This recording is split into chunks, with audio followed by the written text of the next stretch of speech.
Welcome back to the tutorial series on ANSYS and the simulation softwares. In this video, I'm going to use the ANSYS Workbench as an interface and explain you the advantages of a parameter set or applying your variables in your modeling space as parameters. It will help you to make things automate for you and also help you while doing optimization for your results and designing of your part. So let's start into it, and we may also go into ANSYS Workbench later. So this is where you will see the interface of parameterization or parameter set. On the left, you will have outline of all the parameters, where inside the ID you will be given all the numbers of parameters, the name of parameters, and the initial value of parameters which have been set, and the unit. And on the right, you will have a table of design points. The design point will be shortened to DP later. So in the table, you have the first column as DPs. So they are DP0, DP1 design points, multiple design points you want to evaluate your results for. And then all the parameters which can be changed by user are listed under white cell. So the white background are over here.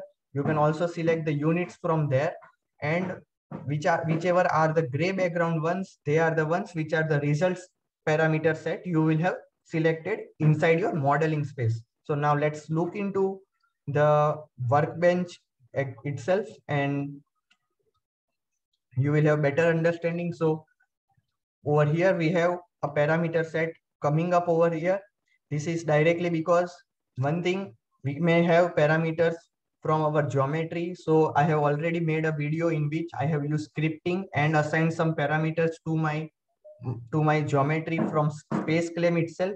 So we can do that. Is one of the source of making parameters. The other source is from your model. So under your model, if I go to mechanical, I can apply parameters to multiple things. The first thing itself can be the coordinate system. Then we can have things for our meshing. So inside meshing also the body sizing. So I can put P over here. If I toggle it on and have it P, that means it is been assigned a parameter.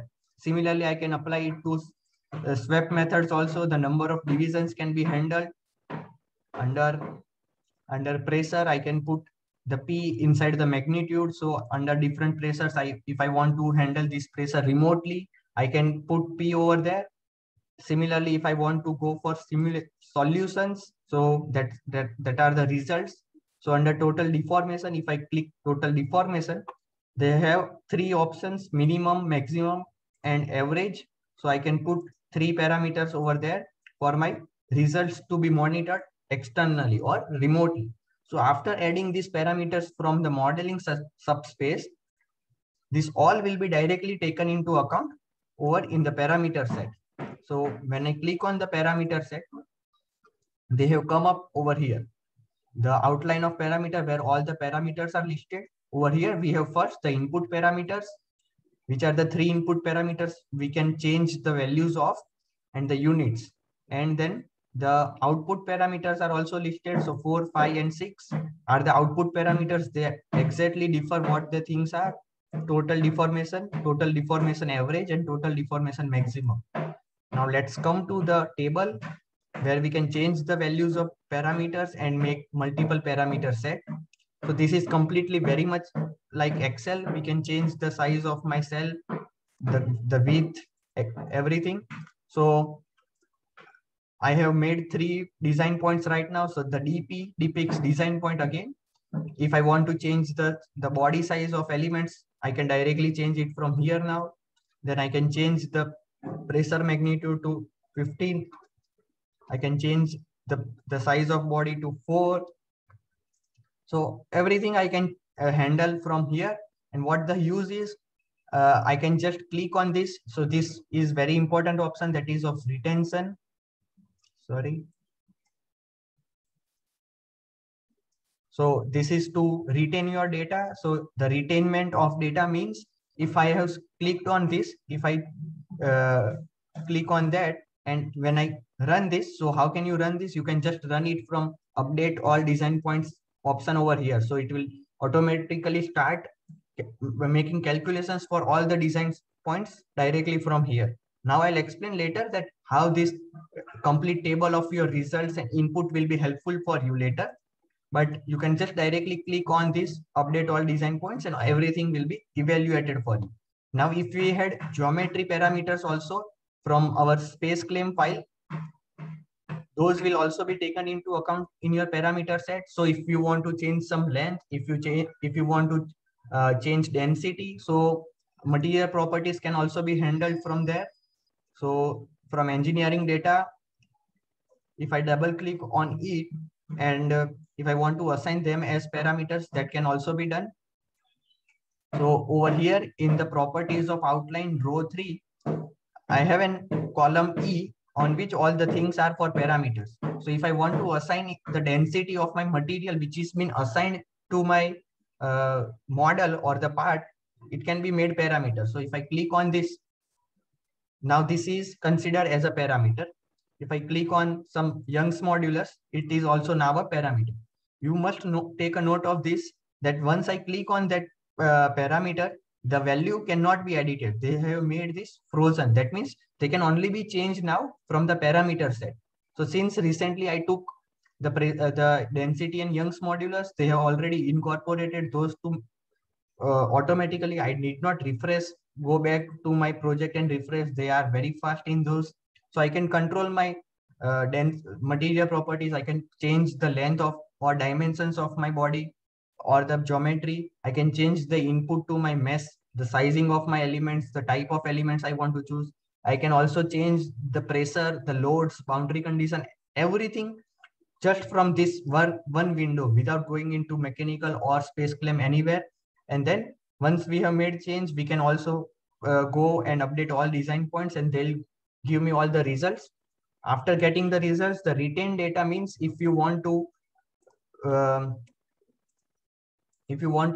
visit the results graphically such that the contours are visible in your mechanical interface. If you have retained those data, then you can do that. If you have not retained your data, all the results can only be looked. So only the numbers will be visible, which are over here. If you have retained the data, the data set can be made visible on your graphics also. So these are the place where the graphics will come up and the numbers will obviously come up over here. But the numbers will be here. The graphics will not be here if you do not retain the data. So that is one disadvantage. Or one thing you make a note of. Now, how will this be useful? So let's get back to an Excel sheet, which I used to maintain during my project work. So this is an Excel sheet I used to make. So let's look at this, a sample of it. So these are the input parameters I have. So these are 3 input parameters. The temperature I had applied, or convection boundary condition I had applied. So I have changed the values of temperature and the heat transfer coefficient at different values, and I can get the values of my temperatures and whatever kind of result I wanted. So the temperatures and the heat flux has been taken as a result, and later we can apply some post optimal analysis, such as I can check the percentage change in my value.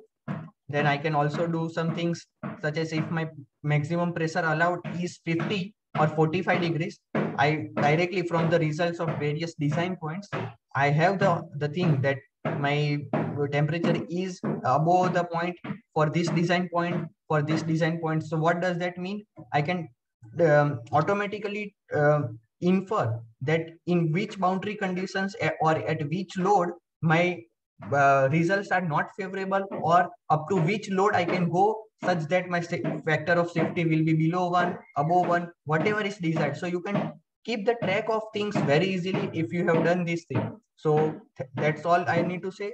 Thank you. You must continue using this, and after much practice, you will be very thorough, and you will by yourself make different techniques or ways to use this parameter set for your convenience. Thank you.